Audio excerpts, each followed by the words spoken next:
انبیاء کا چوتھا حصہ، شرک کا آغاز۔ پیشکش محمد طارق شاہد۔ آدم علیہ السلام کے بعد 1000 سال تک توحید پر قائم رہنے کے بعد ان لوگوں میں بت پرستی اس طرح شروع ہوئی کہ ان برے لوگوں میں بعض نیک لوگ بھی تھے۔ یہ برے لوگ ان نیک لوگوں سے بہت محبت کرتے تھے اور ان سے تقرب حاصل کرتے تھے، ان کی شان میں بہت مبالغہ کرتے تھے، جیسا کہ آج کل بعض لوگ علماء اور صالحین کی مدح سرائی میں زمین و آسمان کے قلابے ملاتے ہیں۔ یہی چیز بعد میں شرک کا ذریعہ بنی۔ امام بخاری رحمۃ اللہ علیہ نے سورہ نوح آیت 23 میں اللہ کے فرمان وَقَالُوا لَا تَذَرُنَّ آلِهَتَكُمْ وَلَا تَذَرُنَّ وَدًّا وَلَا سُوَاعًا وَلَا يَغُوثَ وَيَعُوقَ وَنَسْرًا، اور انہوں نے کہا کہ ہرگز اپنے معبودوں کو نہ چھوڑنا، اور نہ ود اور سوا اور یغوث اور یعوق اور نصر کو چھوڑنا کی تفسیر کرتے ہوئے ابن عباس رضی اللہ عنہما سے روایت کی ہے۔ وہ فرماتے ہیں کہ یہ نوح علیہ السلام کی قوم کے بعض نیک آدمیوں کے نام ہیں۔ جب وہ فوت ہو گئے تو شیطان نے ان کی قوم کے دل میں یہ بات ڈال دی کہ جہاں وہ حضرات بیٹھا کرتے تھے وہاں ان کے بت بنا کر رکھ دو اور ان کو وہی نام دو جو ان بزرگوں کے تھے۔ انہوں نے ایسا ہی کیا اور پتھر کے بت بنا کر ان کے نام ان بزرگوں والے رکھ دیے۔ اس وقت تو بتوں کی پوجا نہ ہوئی، لیکن جب یہ لوگ فوت ہو گئے اور علم مٹ گیا تب ان کی پوجا ہونے لگی۔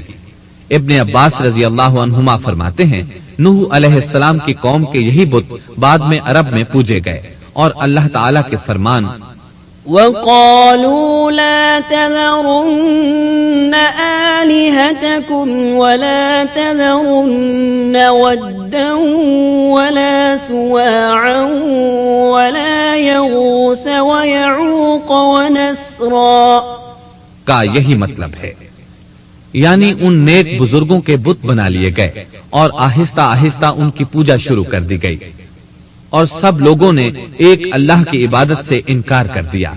نوح علیہ السلام اکیلے اس دنیا میں موحد اور توحید پرست باقی رہ گئے۔ نوح علیہ السلام کا نسب کچھ یوں ہے: نوح بن لامک بن متو شلح بن ادریس۔ اس طرح ادریس علیہ السلام ان کے پردادا ہوئے۔ اس وقت لوگوں کی عمریں بہت طویل ہوتی تھیں، اس لیے ہم کہہ سکتے ہیں کہ ادریس علیہ السلام کئی 100 سال زندہ رہے، اور نوح علیہ السلام 1000 سال سے بھی زیادہ عرصہ زندہ رہے۔ عمریں لمبی ہونے کی وجہ سے ادریس علیہ السلام اور نوح علیہ السلام کے درمیان کافی مدت بنتی ہے، اور اسی مدت کے دوران کفر و شرک نے زور پکڑا اور بتوں کی عبادت شروع ہو گئی۔ تب اللہ تعالیٰ نے نوح علیہ السلام کو زمین میں مبعوث فرمایا۔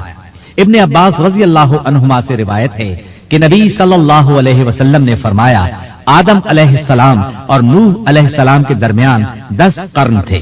ایک قرن 100 سال کا ہوتا ہے۔ آدم علیہ السلام کے 1000 سال بعد تک لوگ توحید پر قائم رہے، پھر آہستہ آہستہ شیطان نے انہیں شرک کے راستے پر ڈال دیا، شرک عام ہو گیا، ایک اللہ کی عبادت بالکل ختم ہو کر رہ گئی۔ تب اللہ نے نوح علیہ السلام کو مبعوث فرمایا، انہوں نے اللہ کی طرف دعوت دی، انہوں نے بہت مشقت اٹھائی، جیسا کہ سورہ نوح میں اللہ فرماتے ہیں بسم اللہ الرحمن الرحیم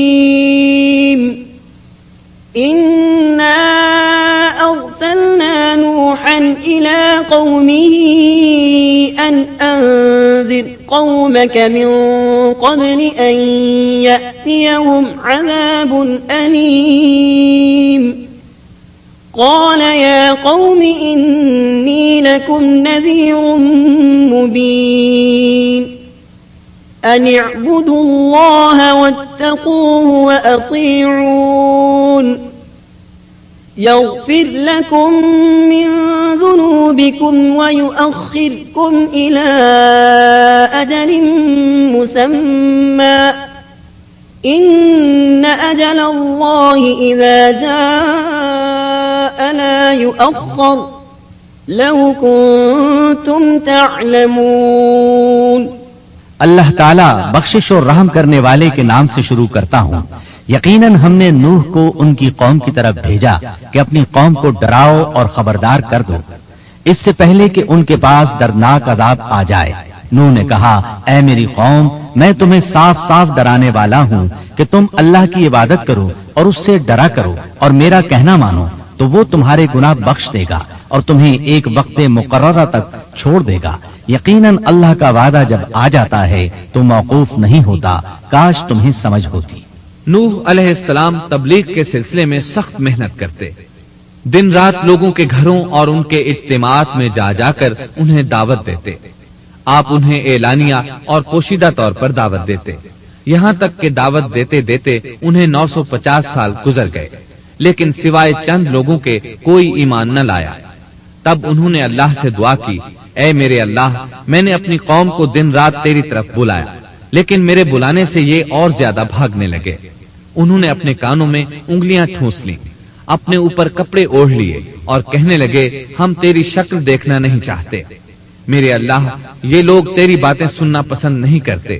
میں نے پھر بھی ان سے کہا اپنے مالک سے بخشش طلب کرو, وہ بڑا بخشنے والا ہے. اس وقت نوح علیہ السلام کی قوم میں ایک بادشاہ تھا. وہ بہت مغرور تھا. وہ قوم سے کہنے لگا نوح کی باتوں پر کان نہ دھرنا اور نہ اس سے بحث کرنا. یہ جو کرتا ہے اسے کرنے دو. تم اپنے بتوں کی پوجا پر ڈٹے رہو. چنانچہ لوگوں نے نوح علیہ السلام کی باتوں کی طرف سے کان بند کر لیے, اپنے بادشاہ کی بات پر عمل کرنے لگے. تب نوح علیہ السلام نے اللہ سے فریاد کی اے پروردگار یہ میرا کہنا نہیں مانتے. ان لوگوں کی سنتے ہیں جن کی اولاد اور مال نے انہیں فائدہ تو نہ دیا الٹا نقصان پہنچایا, اور انہوں نے میرے ساتھ بڑا داؤ کیا یعنی دوسروں کو میرے درپے کر دیا. خود بھی مجھے ستانے میں کوئی کسر نہ چھوڑی اور آپس میں ایک دوسرے سے کہنے لگے اپنے دیوتاؤں کو نہ چھوڑنا, نہ ود اور نہ سوا اور نہ یغوث اور نہ یعوق اور نہ نصر کو چھوڑنا. ان لوگوں نے بہت سے لوگوں کو گمراہ کر ڈالا, اور پروردگار تو ایسا کر کہ یہ ظالم اور زیادہ گمراہ. اس طرح نوح علیہ السلام نے 950 سال دن رات لوگوں کو اللہ کی طرف بلایا, لیکن اتنے طویل عرصہ میں صرف 80 کے قریب لوگ مسلمان ہوئے, اور ان ایمانداروں کی اکثریت فقراء, مساکین, ناتواں اور غلام قسم کے لوگوں پر مشتمل تھی جن کی معاشرے میں کوئی حیثیت نہیں ہوتی. مشکل سے 10 ایماندار ایسے ہوں گے جو شرف و جاہ کے مالک ہوں گے. چنانچہ نوح علیہ السلام کے مغرور سرداروں نے جب اس صورتحال کو دیکھا تو اکٹھے ہو کر نوح علیہ السلام کے پاس آئے اور کہنے لگے اے نوح ہم چاہتے ہیں تیری باتیں سنیں اور لوگوں کو بھی تیری باتیں سننے کی ترغیب دیں اور سب تجھ پر ایمان لے آئیں, لیکن اس سے پہلے ہماری ایک شرط ہے, یہ کہ آپ کے حلقے میں جو یہ ذلیل اور حقیر لوگ آ گئے ہیں انہیں دھکے دے کر اپنے پاس سے نکال دے, اس لیے کہ ہم اپنی قوم کے سردار, چودھری اور مقام و مرتبے والے لوگ ہیں, اس لیے ہم ان فقیر لوگوں کے پاس نہیں بیٹھ سکتے. اگر آپ انہیں نکال دیتے ہیں تو ہم ایمان لے آئیں گے. اللہ تعالیٰ نے نوح علیہ السلام کی قوم کے ان سرداروں کی تردید سورہ ہود آیات 27 تا 31 میں کی ہے. اللہ تعالیٰ فرماتے ہیں فقال الملأ الذين كفروا من قومه ما نراك إلا بشرا مثلنا وما نراك اتبعك إلا الذين هم أراذلنا بادي الرأي وما نرى لكم علينا من فضل بل نظنكم كاذبين. قال يا قوم أرأيتم إن كنت على بينة من ربي وآتاني رحمة من عنده فعميت عليكم أنلزمكموها وأنتم لها كارهون. کافر سردار نوح سے کہنے لگے ہم تو یہی دیکھتے ہیں کہ تو ہماری طرح ایک آدمی ہے, اور یہ بھی دیکھتے ہیں کہ صرف ان لوگوں نے تیری پیروی کی ہے جو ہم میں رذیل ہیں, وہ بھی اوپر کی عقل سے, اور ہم تو تمہیں کسی بات میں اپنے سے زیادہ نہیں پاتے بلکہ تمہیں جھوٹا خیال کرتے ہیں. نوح نے کہا اے سردارو بتلاؤ تو صحیح, اگر میں اپنے رب کی طرف سے جو دلیل آئی ہے اس پر قائم ہوا اور اس نے اپنی مہربانی سے مجھے سرفراز کیا اور تم سے وہ چھپی رہی تو کیا زبردستی میں اسے تمہارے سر منڈ دوں گا حالانکہ تم اس سے بیزار ہو. وَيَا قَوْمِ لَا أَسْأَلُكُمْ عَلَيْهِ مَالًا إن أجري إلا على الله وما أنا بطارد الذين آمنوا إنهم ملاقو ربهم ولكني أراكم قوما تجهلون ويا قوم من ينصرني من الله إن طردتهم أفلا تذكرون ولا أقول لكم عندي خزائن الله ولا أعلم الغيب ولا أقول لكم إني ملك ولا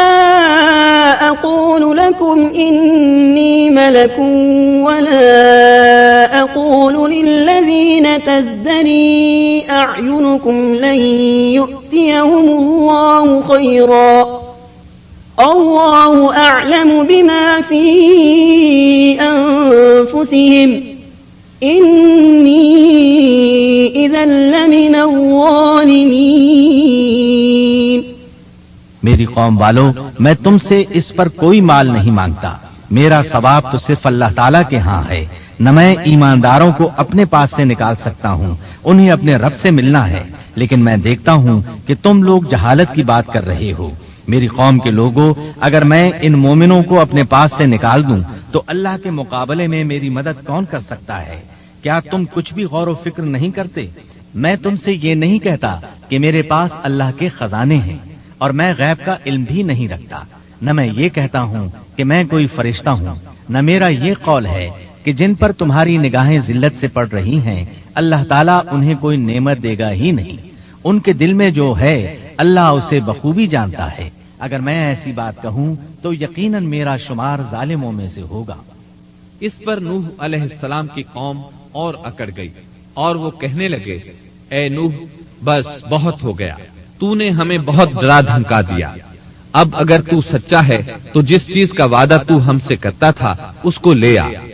نوح علیہ السلام نے ان کی بات سن کر کہا، عذاب لانا تو اللہ کا کام ہے، اللہ کو کوئی عاجز نہیں کر سکتا، اور جب اس کا عذاب آ جائے گا تو کوئی بھاگ نہیں سکے گا. اس کے بعد نوح علیہ السلام کی قوم کا ان سے آمنا سامنا ہوا تو انہوں نے ان سے کہا، اے میری قوم، اگر تم پر یہ گراں گزرتا ہے کہ میں تم میں رہتا ہوں اور تمہیں اللہ کی باتیں سنا رہا ہوں، تم اس سے چڑھتے ہو اور مجھے نقصان پہنچانے کے درپے رہتے ہو، تو سنو، میں صاف کہتا ہوں، مجھے تمہارا کوئی خوف نہیں، تمہاری کوئی پرواہ نہیں. تم سے جو ہو سکے کر گزرو، میرا جو بگاڑ سکتے ہو بگاڑ لو. تم اپنے شریکوں اور جھوٹے معبودوں کو بھی بلا لو اور مل جل کر مشورے کر کے بات کھول کر پوری قوت کے ساتھ مجھ پر حملہ کرو. تمہیں قسم ہے تم میرا جو بگاڑ سکتے ہو بگاڑ لو، اس میں کوئی کسر اٹھا نہ رکھو. مجھے بالکل مہلت نہ دو، اچانک مجھے گھیر لو. میں بالکل بے خوف ہوں، اس لیے کہ تمہارے راستے کو میں باطل جانتا ہوں. میں حق پر ہوں، حق کا ساتھی اللہ ہوتا ہے. میرا بھروسہ اسی عظیم ذات پر ہے، مجھے اس کی قدرت کی بڑائی معلوم ہے. نوح علیہ السلام نے واضح الفاظ میں اپنی قوم کو چیلنج دیا، لیکن کسی میں طاقت نہ ہوئی کہ وہ نوح علیہ السلام کا مقابلہ کر سکے. چنانچہ کہنے لگے، اسے چھوڑ دو، یہ مجنون اور بے وقوف ہے، نعوذ باللہ. بہرحال معاملہ اسی طرز پر چلتا رہا، یہاں تک کہ سال ہر سال گزر گئے لیکن کوئی مسلمان نہ ہوا. پھر پہاڑ پر رہنے والے لوگ روز بروز برائی میں ترقی کرتے چلے گئے، اور جو لوگ شروع میں ایمان لائے تھے ان کے علاوہ اور کوئی شخص ایمان نہ لایا. نوح علیہ السلام انہیں مسلسل دعوت دیتے رہے مگر بے اثر، یہاں تک کہ اللہ تعالیٰ نے نوح علیہ السلام کی طرف وحی کی کہ اب کوئی شخص ایمان نہیں لائے گا. اللہ تعالیٰ سورہ ہود میں فرماتے ہیں، وَأُوحِيَ إِلَى نُوحٍ أَنَّهُ لَن يُؤْمِنَ مِن قَوْمِكَ إِلَّا مَن قَدْ آمَنَ فَلَا تَبْتَئِسْ بِمَا كَانُوا يَفْعَلُونَ. نوح کی طرف وحی کی گئی کہ آپ کی قوم میں سے جو ایمان لا چکے ہیں ان کے سوا اور کوئی اب ایمان نہیں لائے گا، پس آپ ان کے کاموں پر غمگین نہ ہوں. مطلب یہ تھا کہ آپ غم نہ کریں، اللہ کا حکم اب پورا ہونے والا ہے. غور فرمائیں، نوح علیہ السلام کے جذبے کو دیکھیے. مسلسل 950 سال تک دعوت دیتے رہے. لوگ انہیں جھٹلاتے رہے لیکن پھر بھی ان سے نا امید نہ ہوئے. اب جب کہ اللہ کی طرف سے وحی آ گئی کہ ان میں سے اور کوئی ایمان نہیں لائے گا اور کسی میں طاقت نہیں کہ انہیں ہدایت عطا فرمائے، تو نوح علیہ السلام نا امید ہو گئے اور انہوں نے اپنی قوم پر بددعا کی. اس کا ذکر اللہ تعالیٰ نے سورہ نوح آیات 26 تا 28 میں کیا ہے. وقال نوح رب لا تذر على الأرض من الكافرين ديارا إنك إن تذرهم يضلوا عبادك ولا يلدوا إلا فاجرا كفارا رب اغفر لي ولوالدي ولمن دخل بيتي مؤمنا وللمؤمنين والمؤمنات ولا تزد الظالمين إلا تبارا. نوح نے کہا اے میرے پروردگار تو روئے زمین پر کسی کافر کو رہنے سہنے والا نہ چھوڑ. اگر تو انہیں چھوڑے گا تو یہ یقیناً تیرے اور بندوں کو بھی گمراہ کر دیں گے اور ان کے ہاں جو اولاد ہوگی وہ بھی بدکار ناشکرے ہوں گے. اے میرے پروردگار تو مجھے اور میرے ماں باپ کو اور جو بھی ایماندار ہو کر میرے گھر آئے اور تمام مومن مردوں اور عورتوں کو بخش دے اور کافروں کو سوائے ہلاکت کے اور کچھ نہ دے. اللہ تعالیٰ فرماتے ہیں کہ جب نوح علیہ السلام نے ہمیں مدد کے لیے پکارا تو پھر ہم نے اس کی مدد کی اور اسے ایک بڑی کشتی بنانے کی وحی کی. لیکن نوح علیہ السلام نہیں جانتے تھے کہ وہ اتنی بڑی کشتی کیسے بنائے اور نہ ہی وہ بڑھئی تھے کہ اس کام سے واقف ہوتے. اس لیے اللہ تعالیٰ نے ان کی طرف یہ وحی کی کہ ہماری آنکھوں کے سامنے اور ہماری وحی کے مطابق ایک کشتی تیار کرو. اللہ نے وحی کے ذریعے ان کی رہنمائی کی کہ وہ اس طرح کریں اور مزید تعلیم کے لیے جبرائیل علیہ السلام کو بھیج دیا. وہ انہیں بتلاتے گئے کہ اس طرح کشتی تیار کرو. نوح علیہ السلام ایک پہاڑ پر رہتے تھے. ان کے ارد گرد درخت نہیں تھے نہ پانی تھا. چنانچہ انہوں نے بہت سے درخت اگائے پھر ان کو کاٹا اور پہاڑ پر بیٹھ کر کشتی تیار کرتے رہے. آپ بڑے بڑے تختے بناتے اور لوہا لاتے اور ان سے کیل تیار کرتے. پھر ان کیلوں کو تختوں میں ٹھوکتے، آپس میں ان تختوں کو ملاتے یہاں تک کہ ایک بہت بڑی مضبوط اور دیو ہیکل کشتی تیار ہو گئی. ایک روایت کے مطابق نوح علیہ السلام نے اس کو 100 سال میں تیار کیا. یہ تھی وہ کشتی جسے نوح علیہ السلام نے اللہ کی ہدایت کے مطابق تیار کیا تھا. سورۃ القمر آیت 13 میں ارشاد ہوتا ہے وَحَمَلْنَاهُ عَلَى ذَاتِ أَلْوَاحٍ وَدُسُرٍ اور ہم نے نوح کو اس کشتی میں سوار کیا جو تختوں اور کیلوں سے بنی ہوئی تھی. نوح علیہ السلام نے دعوت کا کام چھوڑ دیا اور کشتی بنانے لگے. وہ لوگ جب انہیں کشتی بناتے دیکھتے تو ان کا مذاق اڑاتے، کہتے نوح پہلے تو نبی تھا اب بڑھئی بن گیا. مزید کہتے یہ کیسا مجنون ہے کہ پہاڑ پر کشتی بنا رہا ہے. تعجب ہے اس پر. اللہ نے ان کافروں کے مذاق کا ذکر سورہ ہود آیات 38 اور 39 میں کیا ہے. وَيَصْنَعُ الْفُلْكَ وَكُلَّمَا مَرَّ عَلَيْهِ مَلَأٌ مِّن قَوْمِهِ سَخِرُوا مِنْهُ قَالَ إِن تَسْخَرُوا مِنَّا فَإِنَّا نَسْخَرُ مِنكُمْ كَمَا تَسْخَرُونَ فَسَوْفَ تَعْلَمُونَ مَن يَأْتِيهِ عَذَابٌ يُخْزِيهِ وَيَحِلُّ عَلَيْهِ عَذَابٌ مُقِيمٌ. نوح کشتی بنانے لگے. اس کی قوم کی جو جماعت اس کے پاس سے گزرتی وہ اس کا مذاق اڑاتی. وہ کہتے اگر تم ہمارا مذاق اڑاتے ہو تو ہم بھی تم پر ایک دن ہنسیں گے جیسے تم مسخرہ پن کر رہے ہو. تمہیں بہت جلد معلوم ہو جائے گا کہ کس پر عذاب آتا ہے جو اسے رسوا کرے اور اس پر ہمیشہ کا عذاب اتر آئے.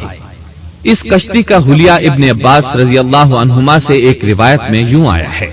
وہ بیان کرتے ہیں کہ نوح علیہ السلام نے پہاڑ پر ایک کشتی تیار کی اور اسے تارکول سے لت پت کیا. اسی وقت سے تارکول کا ظہور ہوا. اس کشتی کا طول 300 گز، اونچائی 30 گز اور عرض 50 گز تھا.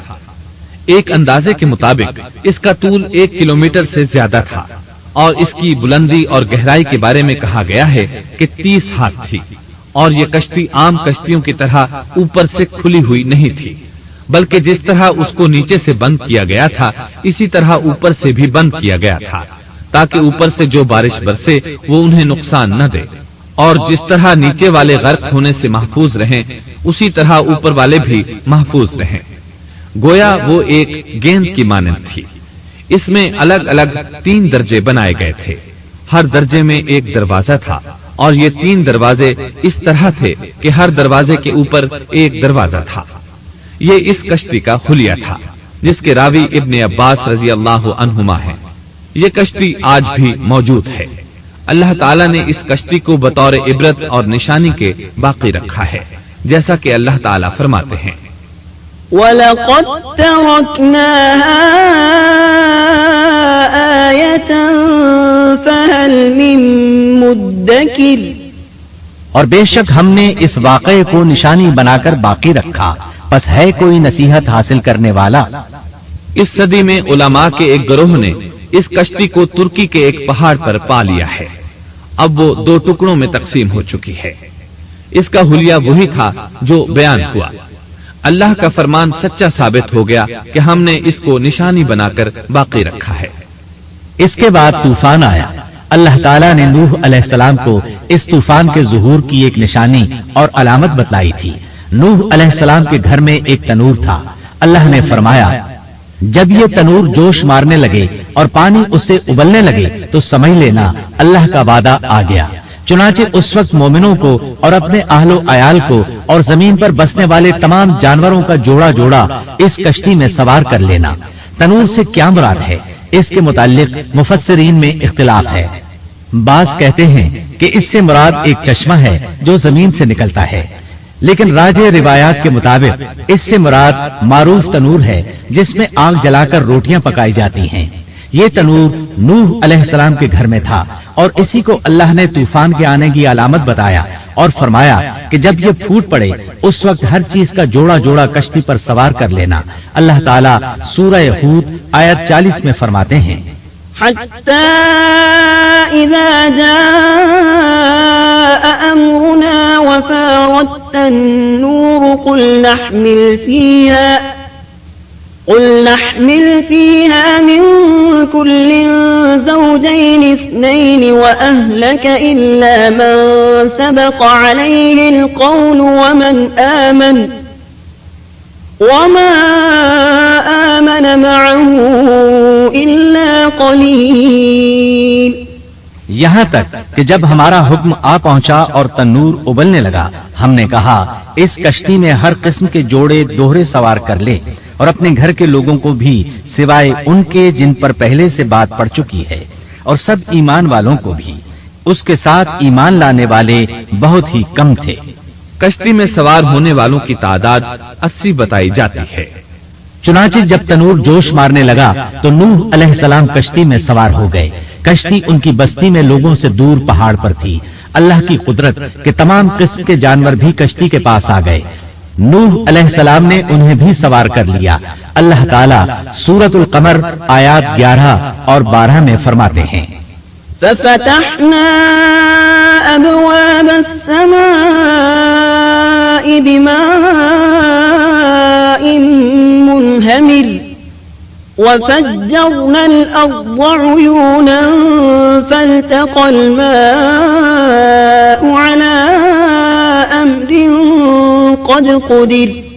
پس ہم نے آسمان کے دروازوں کو زور کی بارش سے کھول دیا اور زمین کے چشموں کو جاری کر دیا، پس اس کام پر جو پانی مقرر کیا گیا تھا خوب جمع ہو گیا۔ آسمان سے نازل ہونے والا اور زمین سے نکلنے والا پانی کتنا تھا اس کا اندازہ اللہ ہی کو ہے۔ بہرحال اس پانی نے زمین پر رہنے والے انسان، چوپائے، حیوانات، غرض ہر چیز کو غرق کر دیا۔ اس بارے میں اللہ فرماتے ہیں نوح نے اپنی قوم سے تنگ آ کر ہمارے حضور دعا کی، ہم تو ہیں ہی بہترین طور پر دعاؤں کے قبول کرنے والے۔ فوراً ان کی دعا قبول کر لی اور اس تکلیف اور ایذا سے انہیں بچا لیا جو انہیں کفار سے روزمرہ پہنچ رہی تھی، اور ان کی اولاد کو ہم نے باقی رہنے والی بنا دیا، یعنی انہی کی اولاد سے پھر سے دنیا آباد ہوئی، کیونکہ صرف وہی لوگ بچے تھے جو کشتی پر سوار تھے، اور ہم نے ان کا ذکر خیر پچھلوں میں باقی رکھا۔ نوح علیہ السلام پر تمام جہانوں میں سلام ہو، ہم نیکی کرنے والوں کو اسی طرح بدلے دیتے ہیں، وہ ہمارے ایماندار بندوں میں سے تھا، پھر ہم نے باقی سب کو غرق کر دیا۔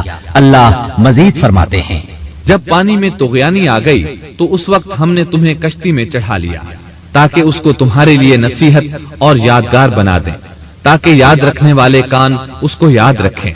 یعنی پانی اتنا زیادہ ہو گیا کہ اس سے تمام شہر، بستیاں، انسان اور جانور غرق ہو گئے، یہاں تک کہ پانی بلند پہاڑوں سے بھی اونچا ہو گیا، اور اتنے بلند پانی پر یہ کشتی نوح علیہ السلام اور ان کے ساتھیوں کو اپنے دامن میں سمیٹے اللہ کے حکم سے اور اس کی حفاظت میں پہاڑ کی طرح رواں دواں تھی، ورنہ اتنے طوفانی پانی میں کشتی کی حیثیت ہی کیا ہوتی ہے۔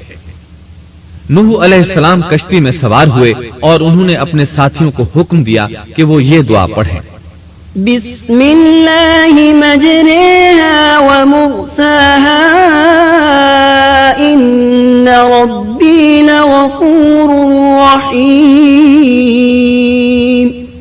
اللہ ہی کے نام سے اس کشتی کا چلنا اور ٹھہرنا ہے، یقیناً میرا پالنے والا بڑی بخشش اور رحم والا ہے۔ یہی اللہ کا حکم آپ کو تھا کہ جب تم اور تمہارے ساتھی ٹھیک طرح بیٹھ جاؤ تو کہنا، الحمد للہ الذی نجانا من القوم الظالمین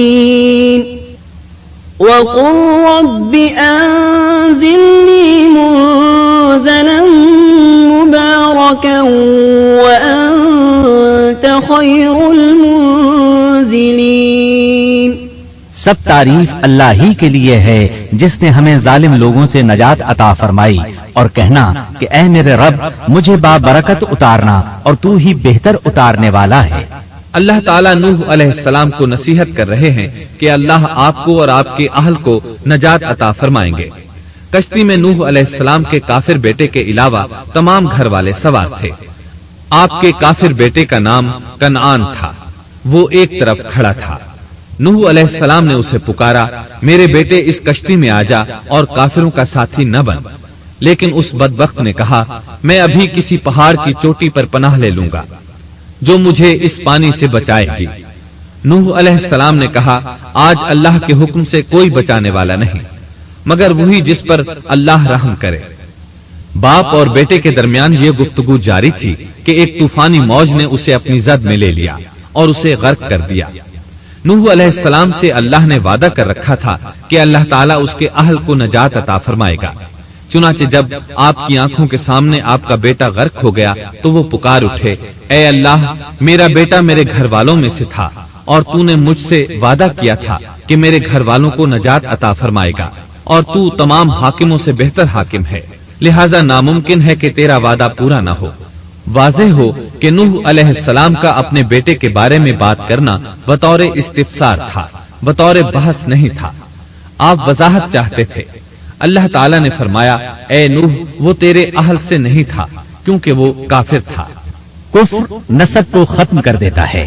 ایک مومن کا دوسرے مومن سے تعلق ایک مسلمان بھائی کے کافر بھائی سے تعلق سے زیادہ بڑا ہے، اور حقیقی اخوت وہ ہے جس کی بنیاد ایمان پر ہو۔ کفر تو نسبی تعلق کو کاٹ دیتا ہے، اس لیے اللہ نے یہ نہیں فرمایا کہ وہ کافر ہے، بلکہ یہ فرمایا کہ وہ تیرے اہل سے نہیں ہے۔ ہمارے لیے بھی یہی حکم ہے، کسی مومن کا کافر کے ساتھ رشتہ نہیں ہو سکتا۔ اس کے ساتھ اللہ نے نوح علیہ السلام کو نصیحت فرمائی کہ آپ ہرگز وہ چیز نہ مانگیں جس کا آپ کو مطلقاً علم ہی نہ ہو، اور ہم آپ کو نصیحت کرتے ہیں کہ جاہلوں میں اپنا شمار کرانے سے باز رہیں۔ جب نوح علیہ السلام یہ بات جان گئے کہ ان کا سوال واقعے کے مطابق نہیں تھا تو فوراً اس سے رجوع کر لیا اور اللہ تعالیٰ سے اس کی رحمت اور مغفرت کے طالب ہوئے۔ اس موقع پر انہوں نے دعا کی، قال رب انی اعوذ بک ان اسألک ما لیس لی به علم وإلا تغفر لي وترحمني أكن من الخاسرين۔ نوح علیہ السلام نے کہا، اے میرے پروردگار، میں تیری ہی پناہ چاہتا ہوں اس بات سے کہ تجھ سے وہ مانگوں جس کا مجھے علم ہی نہ ہو۔ اگر تو مجھے نہ بخشے گا اور تو مجھ پر رحم نہیں کرے گا تو میں خرابی والوں میں ہو جاؤں گا۔ یہ دعا انہوں نے مانگی۔ اپنے بیٹے کے متعلق سوال کے علاوہ نوح علیہ السلام نے اللہ تعالیٰ کی کوئی نافرمانی نہیں کی اور نہ اپنے نفس پر کسی نافرمانی کو شمار کیا۔ کشتی نوح علیہ السلام اور ان کے ساتھیوں کو لیے پانی کی موجوں پر بلند ہو رہی تھی اور زمین پر موجود ہر چیز، انسان، حیوانات، چوپائے، پرندے غرق ہو چکے تھے۔ ان میں کوئی بھی باقی نہیں بچا تھا۔ اگر کوئی زندہ بچا تھا تو کشتی والے۔ ابن عباس رضی اللہ عنہما سے روایت ہے کہ نوح علیہ السلام اور ان کے ساتھی 6 ماہ کشتی میں رہے، اور بعض روایات میں یہ بھی ہے کہ وہ محرم کی 10 تاریخ کو کشتی سے نیچے اترے۔ آخر اللہ کے حکم سے طوفان رک گیا۔ اللہ نے زمین کو حکم دیا کہ وہ تمام پانی کو نگل جائے۔ زمین نے سارا پانی نگل لیا، زمین خشک ہو گئی۔ اللہ تعالیٰ سورہ ہود آیت 44 میں فرماتے ہیں، وقيل يا أرض ابلعي ماءك ويا سماء أقلعي وغيض الماء وقضي الأمر واستوت على الجودي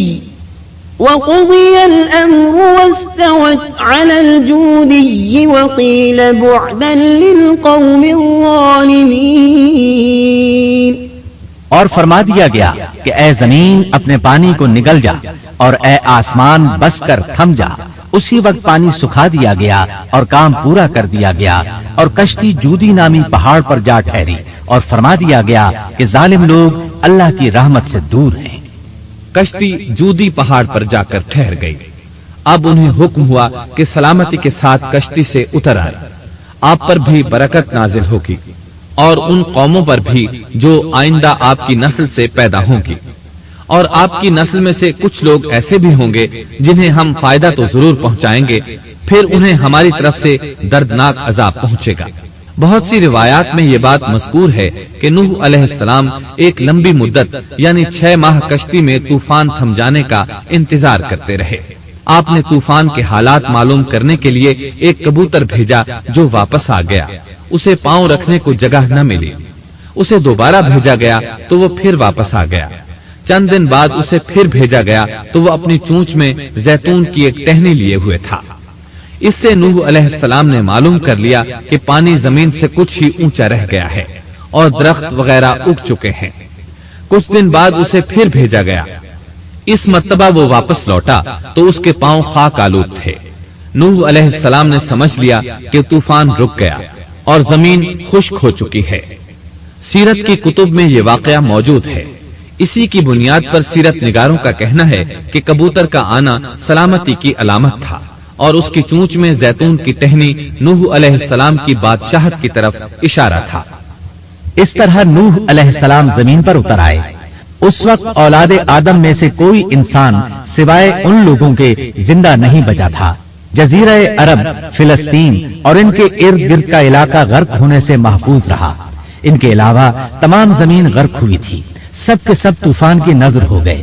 صرف نوح علیہ السلام سے اولاد پیدا ہوئی اور زمین میں ان کی اولاد کے علاوہ اور کسی کی نسل باقی نہ رہی۔ اسی وجہ سے نوح علیہ السلام کو آدم ثانی اور ابو البشر ثانی کہا جاتا ہے، کیونکہ تمام کے تمام بشر انہی کی طرف منسوب ہیں۔ سورۃ الصافات آیات 75 تا 77 میں اسی طرف اشارہ ہے۔ وَلَقَدْ نَادَانَا نُوحٌ فَلَنِعْمَ الْمُجِيبُونَ وَنَجَّيْنَاهُ وَأَهْلَهُ مِنَ الْكَرْبِ الْعَظِيمِ وَجَعَلْنَا ذُرِّيَّتَهُ هُمُ الْبَاقِينَ۔ اور ہمیں نوح نے پکارا تو دیکھ لو کہ ہم کیسے اچھے دعا قبول کرنے والے ہیں۔ ہم نے اسے اور اس کے فرمانبرداروں کو اس زبردست مصیبت سے بچا لیا۔ اس کی اولاد ہم نے باقی رہنے والی بنا دی۔ ایک دوسرے مقام پر اللہ تعالیٰ دیگر امم اور رسولوں کے متعلق کلام کرتے ہوئے فرماتے ہیں، اے ان لوگوں کی اولاد جنہیں ہم نے نوح کے ساتھ چڑھا لیا تھا، وہ ہمارا بڑا ہی شکر گزار بندہ تھا۔ نوح علیہ السلام کے 3 بیٹے تھے، سام، حام اور یافس۔ سام کی نسل زیادہ تر سفید رنگت کی تھی اور بہت کم لوگ ان میں سیاہ فام تھے، البتہ کچھ ان میں گندمی تھے۔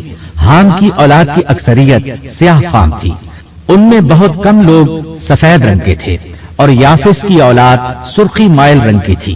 عرب اور بنو اسرائیل سام کی اولاد ہیں، تمام حبش حام کی اولاد ہیں، ترک اور مشرقی ایشیا کے لوگ یافس کی اولاد ہیں۔ طوفان کے بعد نوح علیہ السلام اللہ کے بندوں میں 350 سال تک زندہ رہے، اور وہ اللہ کے قول عبدن شکورن کے مصداق تھے۔ پھر نوح علیہ السلام فوت ہو گئے۔ راجح ترین روایات کے مطابق آپ مکہ میں دفن ہوئے، ایک دوسری روایت کے مطابق آپ لبنان میں دفن ہوئے۔ محترم سامعین، ابھی آپ